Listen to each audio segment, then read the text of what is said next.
Welcome to Spam Filter for Your Brain, bite-sized ponderings on how our thoughts influence our behaviour and our lives, and because we're all connected, how our thoughts impact the world. I'm here to help people reconnect with their bodies and declutter their brains. And I don't believe that we should just magically know how our emotions and our thoughts impact our lives if no one ever teaches us. So let's learn this stuff together. This week I wanted to talk a little bit about why disappointment is not the end of the world.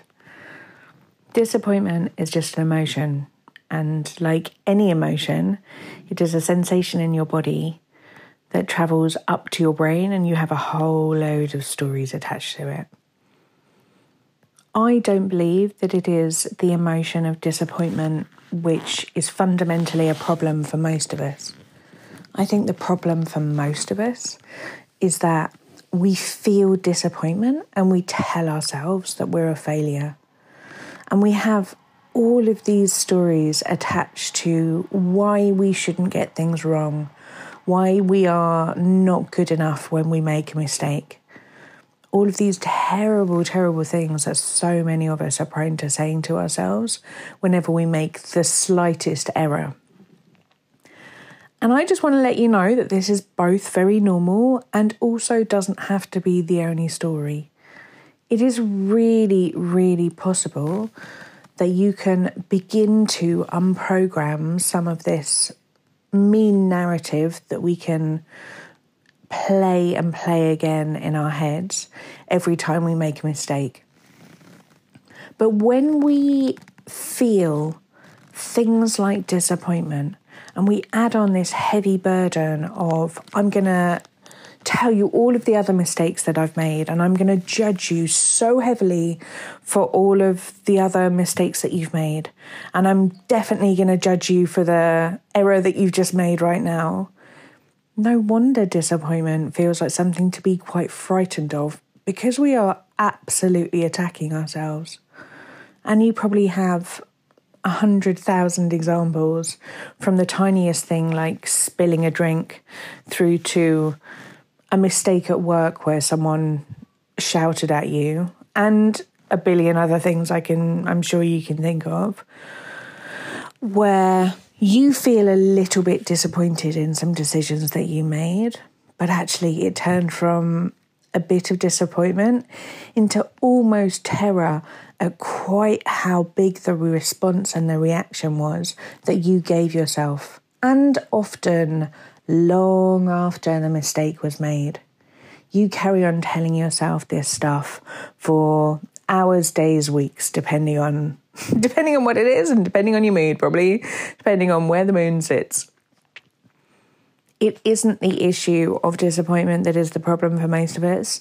It is this habit that we have got into of talking to ourselves in a really mean way whenever things don't go according to plan. And that bit we can untangle. The more that we find tools to gently just notice where we're saying things to ourselves that are not gracious, that are not kind, that are not respectful, or just that old classic baseline of if you wouldn't say it to somebody else. When you can start to notice that stuff, then you can start beginning to write a new story, weave a new path of where you could treat yourself with more humanity than disdain. And when you begin to do that, things like making mistakes, things like feeling a bit disappointed, suddenly don't become so terrifying, because you know that you're not going to be as horrible to yourself when they arise.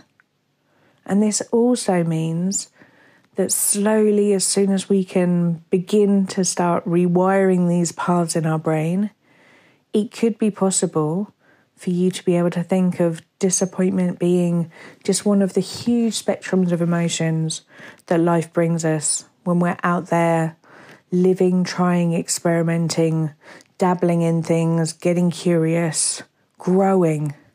Disappointment is a very valid emotion. It isn't an alarm bell that designates that you have messed up your humaning. It's just a sensation in your body that we have attached a whole load of judgment to. And when we can learn to loosen some of the grip of the judgment on this, it will automatically loosen some of the judgment on a whole load of other things that we're telling ourselves too. This is what I teach in self-care school. But if you don't feel like you're ready for one of the courses yet, or this doesn't fit or sit right with you right now, just noticing where it isn't the emotion itself that you're responding to, but all the stories that you're attaching to it, will help you no end in just allowing yourself to feel human emotions to human experiences. I hope that's useful for you, and I'll see you next week. If you're enjoying what you're hearing on the podcast here, I would love to invite you to Self-Care School. Self-Care School is a membership site where we have group coaching calls every week. We have a whole load of courses that you can dip into for whatever suits your needs. We have courses on confidence, body image, timekeeping, how to manage big emotions, overwhelm, loads and loads of stuff in there. You can kind of pick out whatever you want to work on. There is a big library of workbooks, which includes journal prompts and questions for you to be able to apply this work to your own life. And we have the most amazing community where people support each other, we learn from each other, and you get to work alongside people with quite often very different life situations to your own, and we learn so much together in community. If you would like some more of this, please do hop over to selfcareschool.co.uk.